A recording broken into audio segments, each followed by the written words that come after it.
Muy buenos días. Estamos terminando la reunión de seguridad. Les informo que se está obteniendo información sobre los delitos cometidos en todo el país con un sistema que se está estableciendo porque no existe un sistema de información que reporte la incidencia delictiva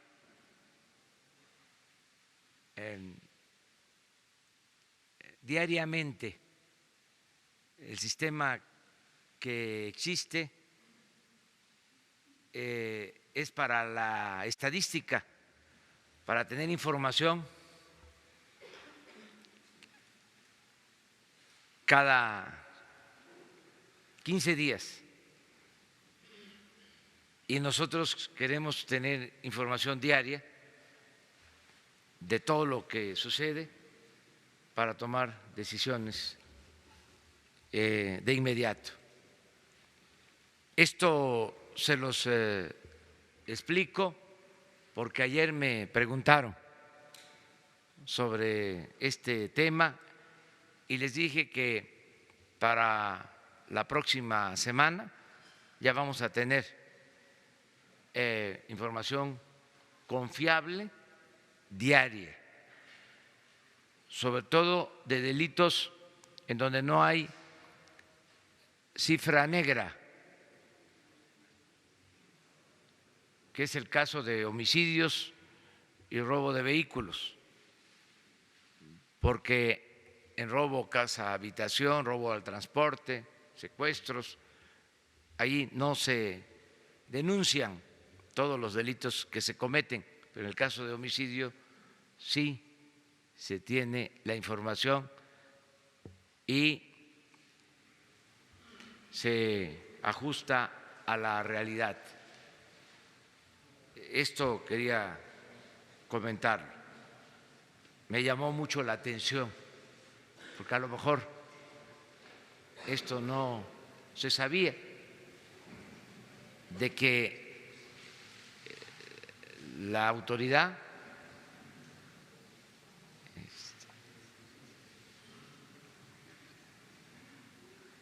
más importante en la jerarquía del Poder Ejecutivo no contara con información diaria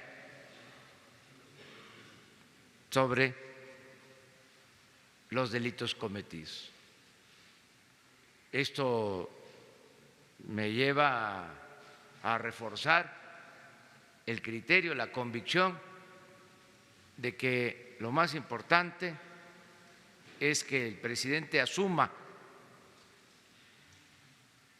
la responsabilidad, que no se delegue este tema que tanto preocupa a la gente en las secretarías o instancias encargadas de la seguridad. Por eso, la importancia de esta reunión diaria, atendiendo personalmente este asunto, que repito, es de la mayor preocupación de los ciudadanos, la seguridad pública, la paz, la tranquilidad. También les informo que hoy envío la primera iniciativa al Senado para la reforma del artículo 108 de la Constitución y suspender el fuero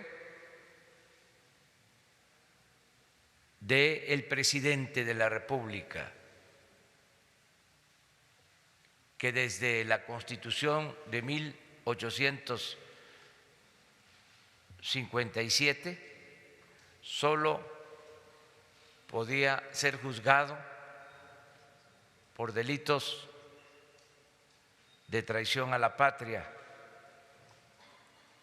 En esa Constitución también por delitos electorales. En la Constitución de 1917 se quitó el delito de faltas electorales y solo se dejó como posibilidad de juzgar al presidente el delito de traición a la patria. La iniciativa que estoy enviando al Senado es para terminar con ese fuero. Se termina la impunidad establecida en la Constitución y el presidente va a poder ser juzgado como cualquier otro ciudadano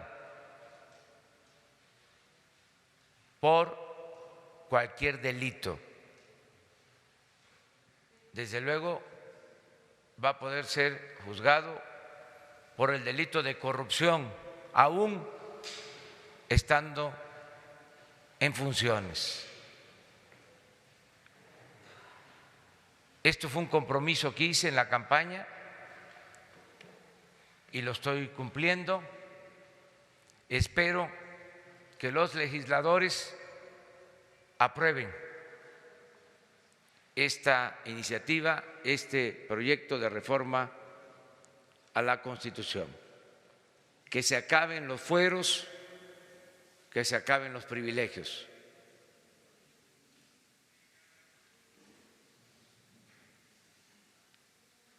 Es lo que quería comentarles. También con esto termino para que ustedes puedan preguntar lo que consideren. Termino diciéndoles que ayer, primer día de la semana, hubo muy buena respuesta en lo financiero. No hubieron desequilibrios en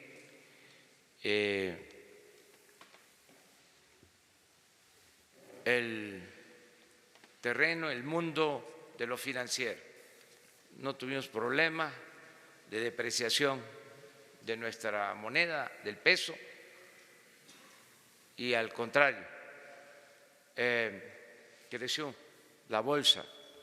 Hay confianza. Aprovecho también para agradecerle al presidente Donald Trump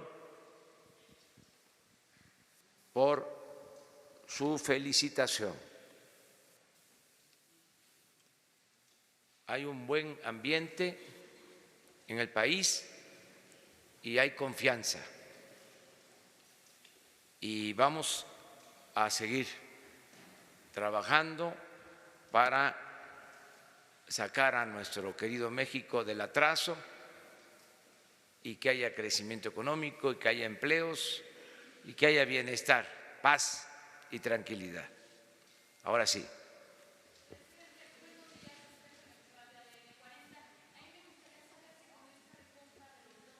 ¿Hay confianza para no llegar a tribunales? Pues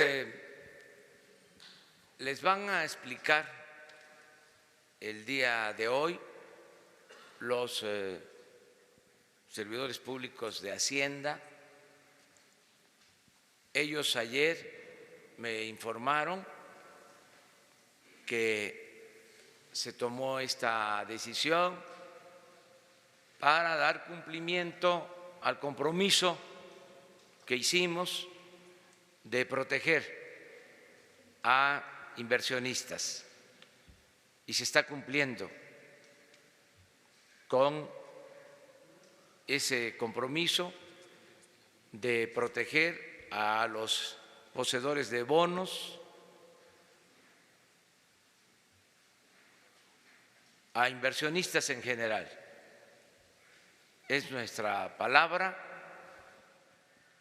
empeñada de que no iban a tener ningún problema en lo económico, en lo financiero, y vamos a cumplir, y por eso se está procediendo de esa manera, pero ellos les van a explicar más sobre el tema.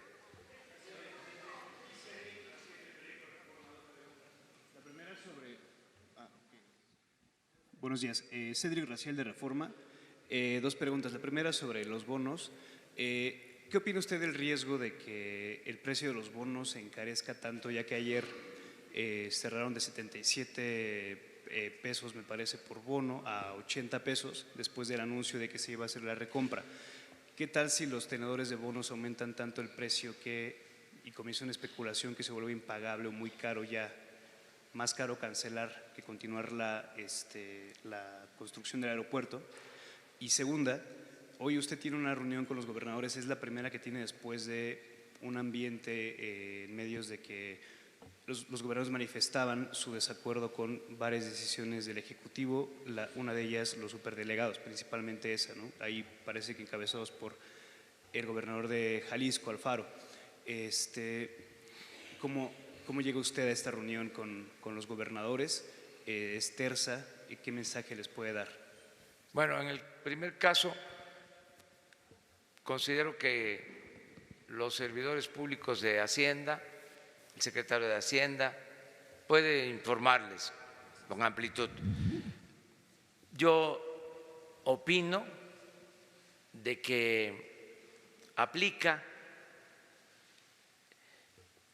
el libre mercado en la economía, que no se puede por decreto, por decisión política, regular el mercado, que esto depende de inversionistas, de los que participan en el mundo financiero, y estamos a favor del libre mercado. Eso es lo que puedo yo comentar, y ellos pueden explicarles más sobre esto. Acerca de la reunión con los gobernadores, en efecto, hoy tenemos una reunión con los gobernadores, no hay ningún problema, porque pues somos nosotros respetuosos de la soberanía de los estados, y se van a cumplir con los compromisos que tenemos de conformidad con la ley. Se les tienen que transferir sus recursos, sus participaciones federales. Eso es lo que se va a informar el día de hoy.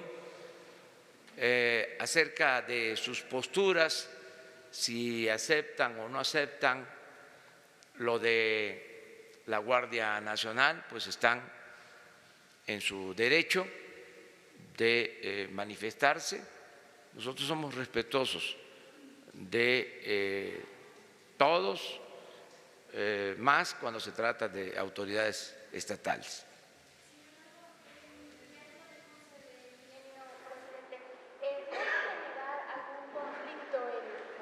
Janet López Ponce, de Milenio. ¿No va a generar algún conflicto en su estrategia de seguridad el que, por ejemplo, ayer la gobernadora de Sonora ni siquiera acudió a la instalación de este Consejo Nacional? Aureoles amenaza con que incluso va a ir a la Suprema Corte en contra de estos superdelegados. ¿Hay otra estrategia para estos estados en los que quizá los gobernadores no acepten participar con el gobierno federal? Es que hay que aclarar de que se trata de una estrategia del gobierno federal. Es nuestra responsabilidad.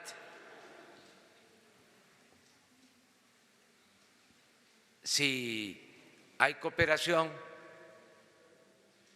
de los gobiernos estatales, bienvenida, y qué bueno que así sea. Si no están de acuerdo, pues ellos tienen su derecho a actuar con libertad, de conformidad con la soberanía que hay en los estados, y también de acudir a instancias donde se dirimen controversias, en este caso al Poder Judicial. Entonces nosotros somos respetuosos de eso. No vamos a confrontarnos, no vamos a caer en ninguna polémica con los gobernadores. Es mano franca.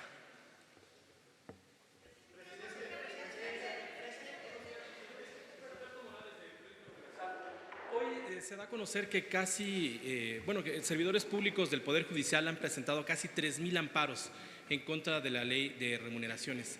Tienen miedo de ser detenidos. Preguntarles su opinión, y ellos también consideran que el bajar los salarios puede abrir espacios a la corrupción. Conocer su opinión, presidente. Pues ya también sobre eso hemos hablado. Hicimos nosotros el compromiso de bajar los sueldos de los altos funcionarios públicos para aumentar los sueldos de los servidores públicos de abajo, que ganan muy poco. Entonces, se bajan los sueldos de los de arriba para aumentar los sueldos de los de abajo. Es justicia laboral. Si esto no les parece justo a los funcionarios públicos, servidores públicos del más alto nivel de los tres poderes, pues tienen su derecho a manifestarse también, como lo están haciendo, y la autoridad competente va a resolver. Lo que yo sí creo es que hubo un cambio y se va a aplicar una política de austeridad. Y aquí recuerdo lo que decía el presidente Juárez. El presidente Juárez decía que el servidor público tenía que aprender a vivir en la justa medianía. Por eso la diferencia entre funcionario y servidor, Morelos decía, siervo de la nación. El servicio público no es para hacer dinero, es para servir a los ciudadanos. De todas maneras, de todas formas, tienen libertad para inconformarse acerca de que si ganan menos se va a fomentar la corrupción. Eso es poco serio, muy poco serio. Yo creo que hay deshonestidad cuando un funcionario público acepta recibir hasta 600,000 pesos mensuales. Eso es corrupción. En un país con tanta pobreza, si un servidor público quiere ganar, como sucedía, 600,000 pesos mensuales, pues eso es un acto de deshonestidad. Pero bueno, ese es mi punto de vista. Yo respeto el derecho a disentir. Hay que ver cuánto ganan los servidores públicos en otros países. Yo recuerdo que hace un año que escribí un libro, hice una investigación y los altos funcionarios públicos de México eran de los mejores pagados del mundo. Esto no puede seguir sucediendo, pero insisto, hay un auténtico Estado de Derecho, no de chueco. No, pero vamos a resolver. O sea, y además se va a argumentar y la autoridad competente resuelve y no hay ningún problema.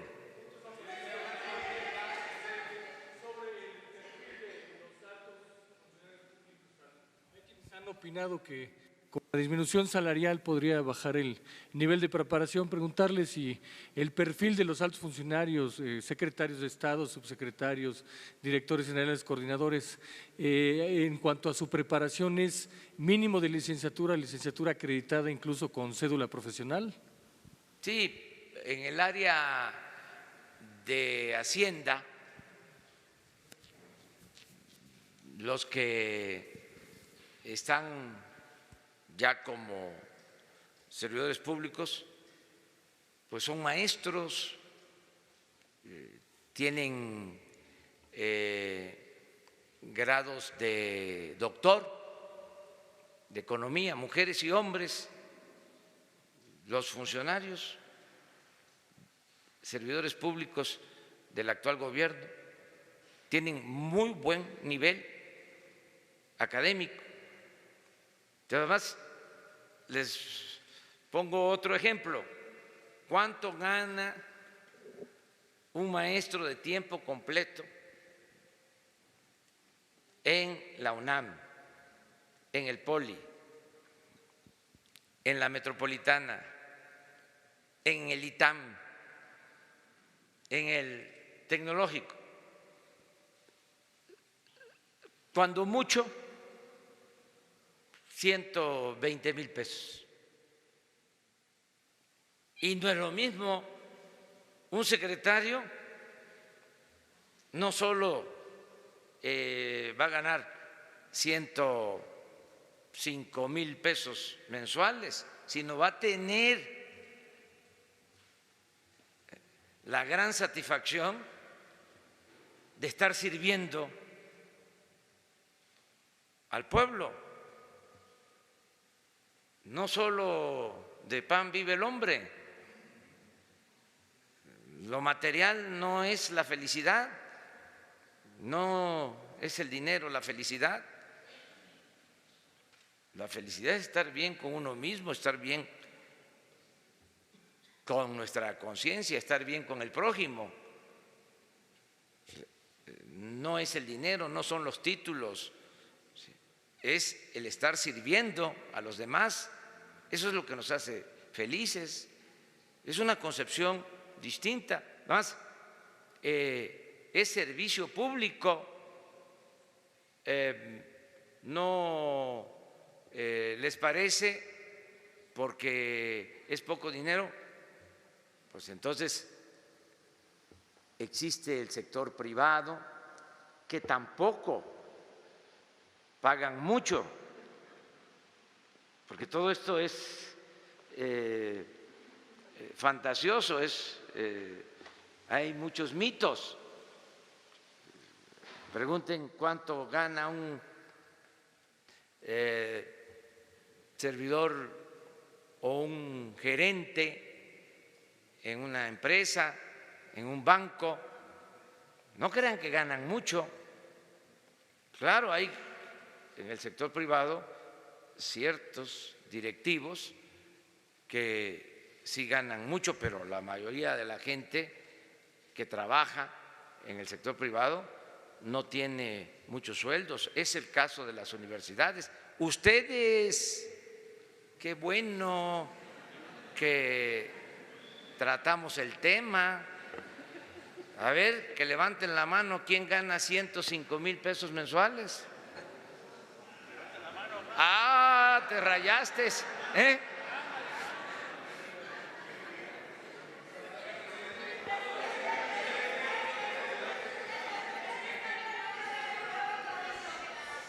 Sara, y luego tú. Gracias, buenos días, presidente. Preguntarle, en el tema de los gobernadores, por ejemplo, ahora en Jalisco hay una situación difícil en materia de seguridad, no sé qué reporte le dieron en la mañana, porque fueron emboscados unos policías, está el asunto de las granadas. Y, por ejemplo, el gobernador Alfaro, el próximo gobernador, pues no hay buena relación en el tema de los superdelegados, considera que hay una invasión. Usted decía, si no quieren colaborar, bueno, pues ellos saben, pero si no hay esa colaboración, ¿cómo se va a resolver este tema? ¿Qué mensaje les va a dar hoy a los gobernadores para que puedan avanzar en materia de seguridad ante estas situaciones difíciles? Y por otro lado, preguntarle, ¿cuándo se va a enviar la iniciativa para la derogación de la reforma educativa, para el cambio de la reforma? Gracias. Sí, miren, en efecto en Jalisco el sábado se presentaron estos incidentes, lo de la embajada, y se está atendiendo por la Fiscalía General el asunto, no pasó a mayores, tenemos esa información y también tenemos el informe de policías asesinados en Jalisco. Les puedo decir que del informe de la mañana son los 2 estados donde se registraron más hechos violentos, Jalisco y Michoacán. Nosotros tenemos que cumplir con nuestra responsabilidad y atender estos casos. Lo otro es una polémica que todavía no tiene pues razón de ser, porque se trata de un gobernador electo. El que tiene la responsabilidad es el gobernador actual en este tema. Cuando él tome posición, pues vamos a establecer comunicación, pero pues está muy claro el que hay delitos del fuero común y delitos del fuero federal, y cada gobierno tiene que atenderlos. Si se da la coordinación, muy bien; si no se acepta, pues cada quien se tiene que ocupar de lo que le corresponde. Acerca de la reforma para cancelar la mal llamada reforma educativa, pues va a ser posiblemente la semana próxima. Ya se tiene elaborado el proyecto, hay un consenso de maestros que nos están ayudando en la elaboración para cumplir también con este compromiso. Isabel y luego.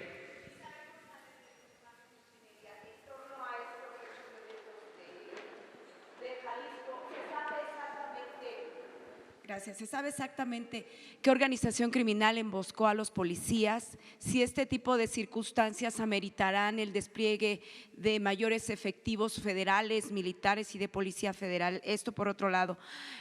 Ha tenido ya, presidente, 2 reuniones con su gabinete de seguridad. ¿Qué le han dicho los funcionarios más informados de este país, además del presidente, sobre el mapa del narcotráfico.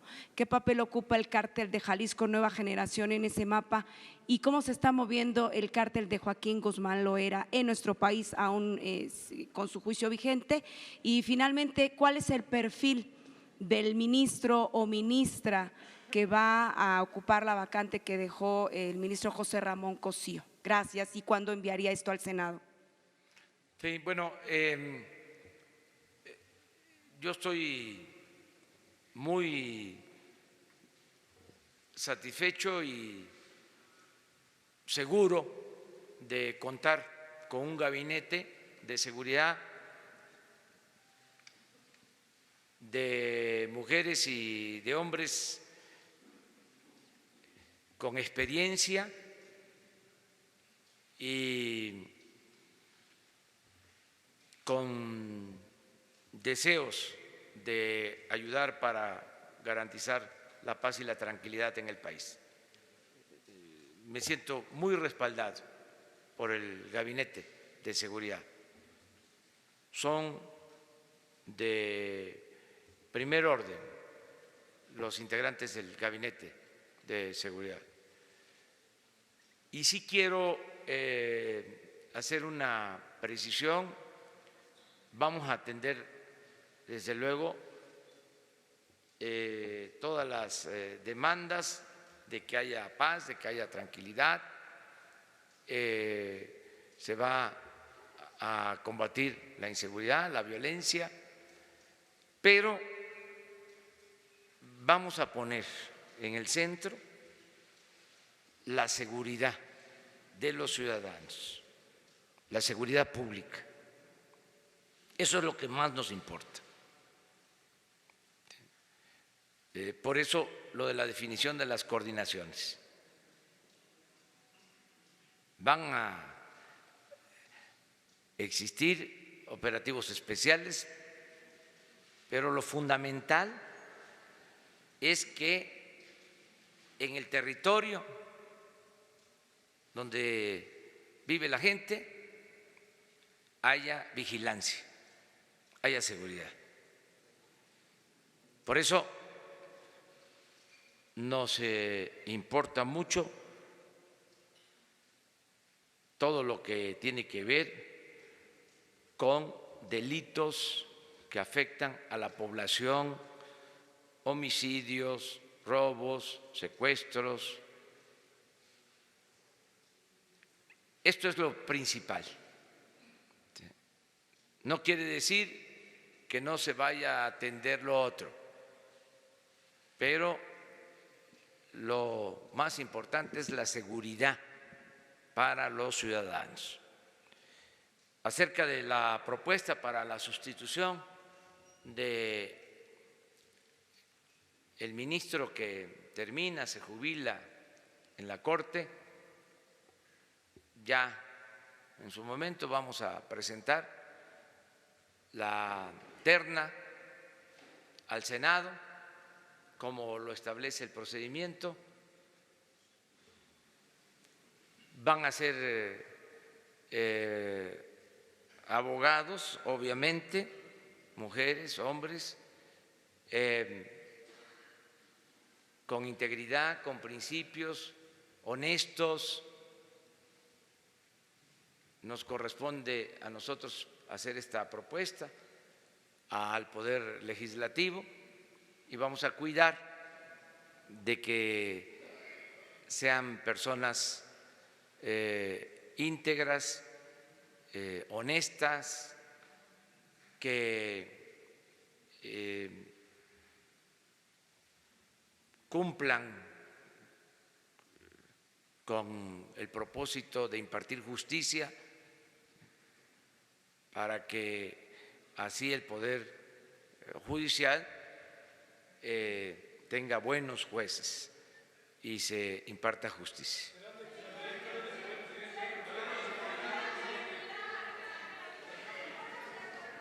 Y terminamos con dos más. Buenos buenos días, Gabriela Jiménez del Sol de México.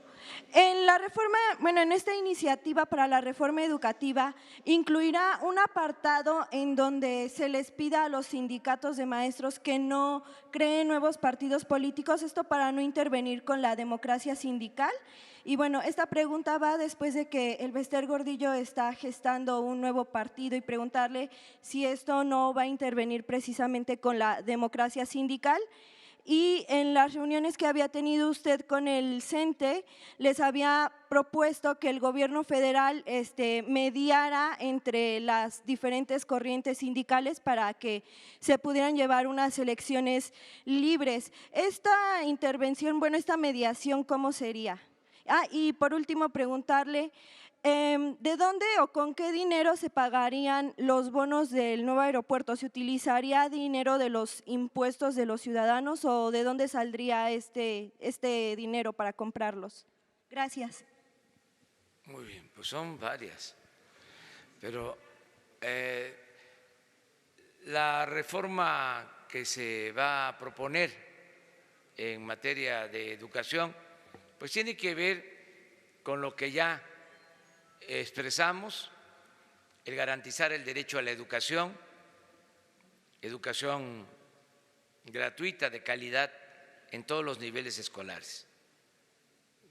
Es garantizar el acceso a la educación, que nadie se quede sin la oportunidad de estudiar y que se mejore la calidad de la enseñanza.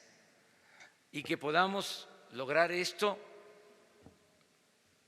con el apoyo de maestros y de padres de familia, que no haya imposición. No se puede llevar a cabo una reforma educativa sin los maestros. Por eso es algo nuevo y considero bueno para el país el que se lleve a cabo una auténtica reforma educativa con el acompañamiento de maestros y de padres de familia. Acerca de la democracia sindical en general, no solo para el sindicato de maestros, lo que se está proponiendo es que los trabajadores elijan libremente a sus representantes. Ya no va a haber dirigentes sindicales apoyados, promovidos, respaldados por el gobierno. No van a haber sindicatos del gobierno, sindicatos apoyados por las autoridades. Se terminan los sindicatos de Estado. Los sindicatos van a tener independencia para que los trabajadores elijan libremente a sus representantes. Nosotros no vamos a meternos en la vida interna de los sindicatos. Van a ser los trabajadores. Lo que vamos a procurar es que haya democracia sindical, que no haya imposiciones, que el voto sea libre y secreto. Eso es lo que le corresponde supervisar, vigilar a la Secretaría del Trabajo. Esa es la función. Si podemos ayudar en la conciliación para que haya democracia sindical, estamos dispuestos a hacerlo, pero a solicitud de las partes, no de manera oficiosa. Si las partes piden que intervenga la Secretaría del Trabajo, lo haremos buscando la conciliación, buscando que de manera democrática se renueven las direcciones sindicales. Dos más. Buenos días. Ayer nos comentaba que no se va a hacer ningún acuerdo ilegal en este planteamiento del desarme del crimen organizado, pero a mí me gustaría si nos pudiera explicar entonces cuál va a ser la estrategia de acercamiento, es decir, ¿van a esperar que sean ellos quienes busquen este posible perdón, indulto o amnistía, o cómo van a llegar a ellos? ¿Será atacando las finanzas? ¿Cómo está planteada esta estrategia del desarme, señor? Ya se dio a conocer un plan hace algunos días, el plan para la paz y la seguridad. Ahí viene expuesto lo que nos estás preguntando. Desde luego es un proceso. Nosotros vamos a estarles informando aquí poco a poco. A ver, él.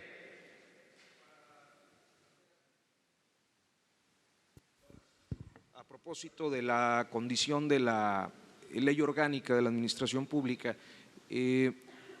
parece que en los últimos días se han dado una serie de inconformidades, en particular en el sector académico, justamente como el ejemplo que planteaba con CIDES, CIESAS, el Instituto Mora, por reducción de ingresos de investigadores hasta el 50%, y esto sumado a otros incidentes como lo de la radio pública que subsanó recientemente el Senado, no fue precipitado el proceso de reforma, y si estaría en una posición de revisar esta legislación dadas las condiciones que se han venido presentando en diferentes sectores de la administración.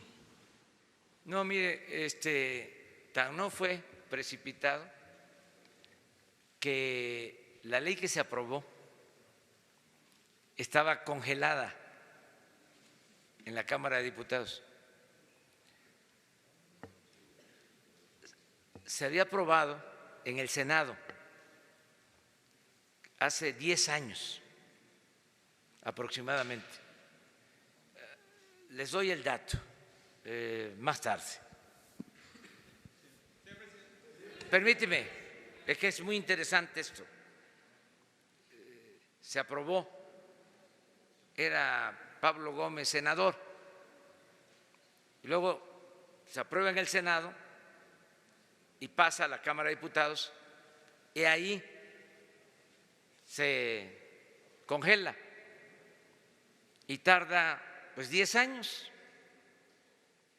Y lo que nosotros hacemos, como correspondía al planteamiento de que ningún funcionario ganara más que lo que percibe el presidente, que era la esencia de esa ley, pues se activó, se sacó de la congeladora y se aprobó. Entonces, imagínense una ley de 10 años, ¿qué más debate, qué más información? Además, nosotros hemos venido hablando de esto desde hace mucho tiempo. Yo no sé si haya investigadores que ganen 200,000 pesos. No hay ningún investigador que gane 200,000 pesos. Entonces sí les afectaría, porque se quedarían con 100,000, pero no es el caso de los investigadores. Y trabajadores de base, sindicalizados, los que ganan menos de 20,000 pesos al mes van a recibir aumentos. Los de abajo, que es la mayoría de los servidores públicos. Y también los que ganan de 20 a 40, 50,000 pesos no van a tener problema.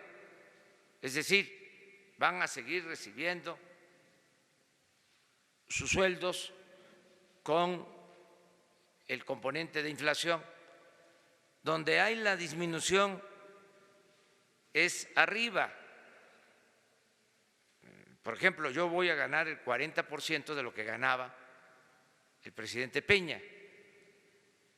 En otros casos, la reducción es mayor porque ganaban mucho más formalmente.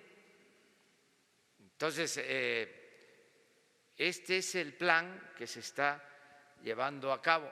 Acerca de lo de la radio, lo que se busca, también lo explico para que se entienda, el Estado tiene estaciones de radio, tiene canales de televisión, tiene agencias de noticias y cada dependencia, ya sea de la radio, de la televisión, Notimex, tienen su propia política. Al mismo tiempo se creó desde hace unos años un organismo para articular, para unir toda la política de comunicación del Estado, que esto lo hacen en España, que tiene su televisión española, lo hacen en el Reino Unido. Entonces, lo que se va a buscar es integrar, articular toda la política de información del Estado. Ese es el propósito y va a haber coordinación respetando la autonomía, la libertad, no convirtiendo estos medios en oficiosos o en lectores de boletines del gobierno, nada de eso. Es para garantizar a los mexicanos el derecho a la información.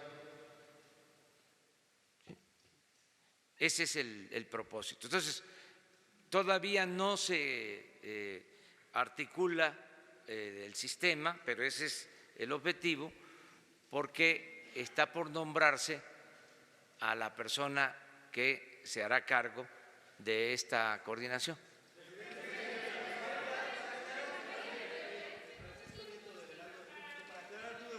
¿Qué es lo que pueden y no pueden hacer los delegados? Se lo pregunto porque los gobernadores los ven como una amenaza, como candidatos directos a gobernadores.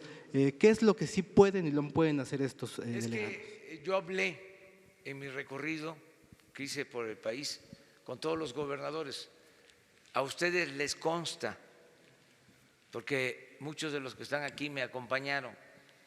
Entonces, antes de ir al acto en la plaza pública, yo tenía un encuentro con el gobernador y ahí hablábamos, y un tema era acerca del papel de los delegados. Nadie puede decir que no les expliqué de qué se trataba, incluso en algunos casos hasta públicamente se menciona de que el delegado nunca le iba a faltar el respeto a la autoridad local, al gobernador, al presidente municipal. Es que hay otras cosas que yo entiendo también, pero yo eso se los dejo de tarea a ustedes, para que ustedes pues indaguen, investiguen, con todo respeto. Ustedes son mirones profesionales, son periodistas, pero muy buenos periodistas. Ahí termino con una. A ver, Agencia de Noticias AP. Los médicos cubanos que estaban en Brasil trabajando hasta Jair Bolsonaro, ¿ellos podrían venir a México? ¿Hay una negociación en ese sentido para traer los médicos cubanos a México? No, eso es una volada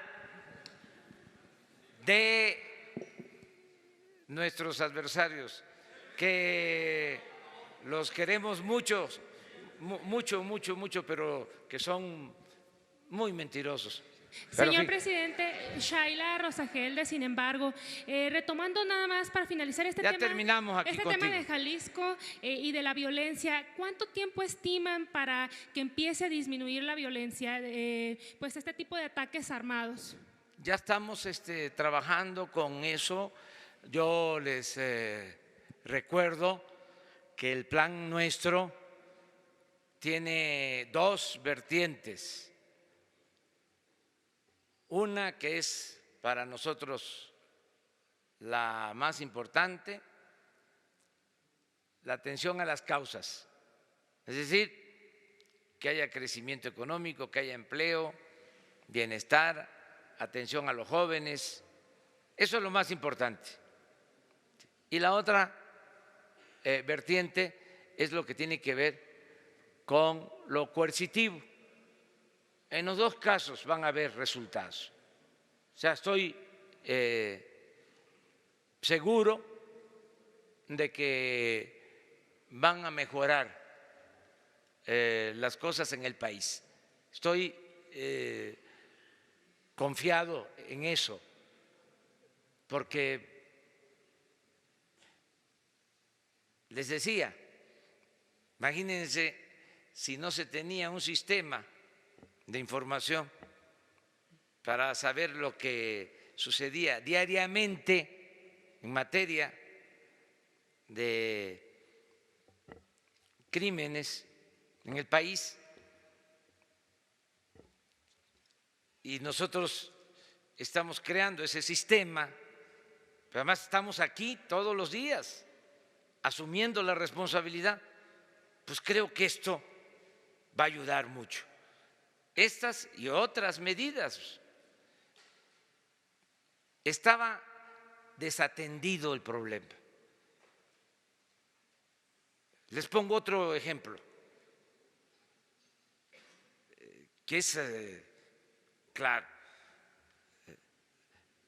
De acuerdo a la Constitución, el presidente solo puede disponer de la Policía Federal. Y los efectivos de la Policía Federal, efectivos, 20,000. La Policía de la Ciudad de México, las 3, 4 corporaciones, tienen 80,000 elementos.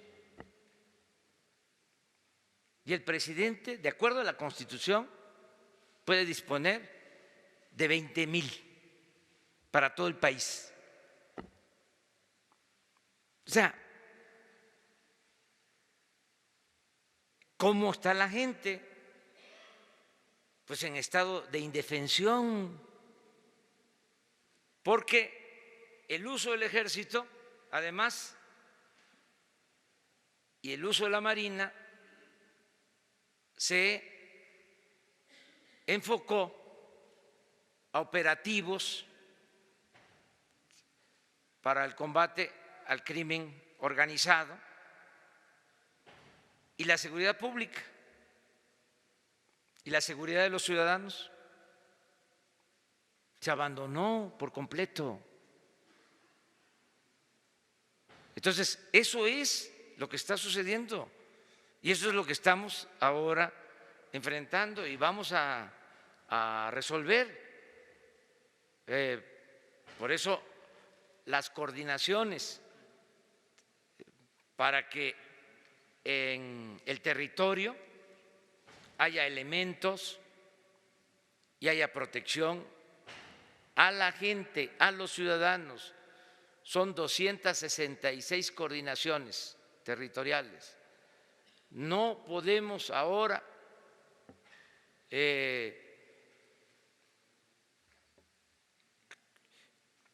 operar todas, porque no tenemos los elementos. Va a ser un proceso. Ya empezamos con 150 coordinaciones en el territorio y vamos a irnos ampliando. Ayer el parte es que ya hay alrededor de 35,000 elementos en las coordinaciones. Y ahí vamos a ir avanzando y vamos a tener que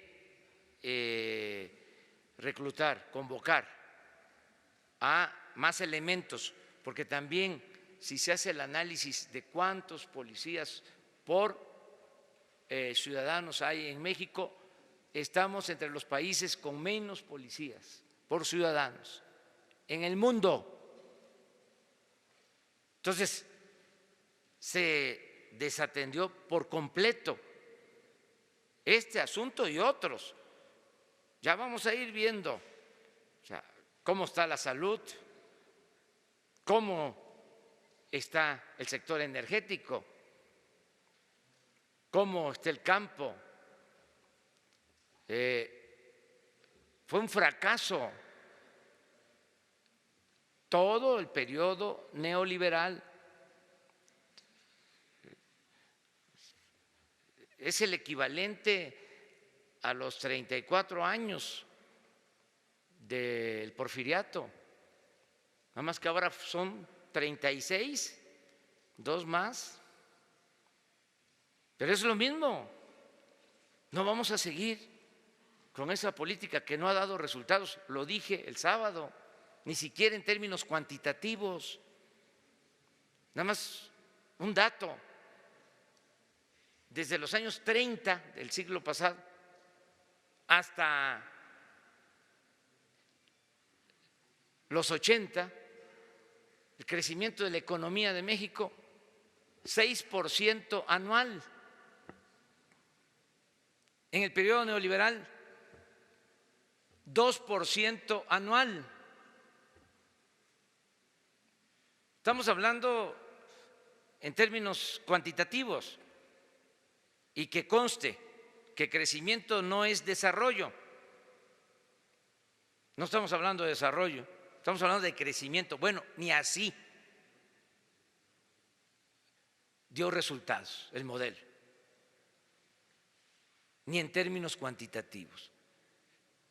Entonces, esto no se quiere ver y hay quienes quieren que mantengamos el mismo sistema de corrupción, de injusticias, de privilegios. Pues ya no, van a cambiar las cosas. Además, ya me lo dijeron en la calle, me lo dicen a cada rato, no vaya a fallar. O sea, no voy a fallar, o sea, va al cambio. Y yo entiendo pues que va a generar algunas molestias, pero como se ponen los letreros cuando se están componiendo las calles, ¿sí?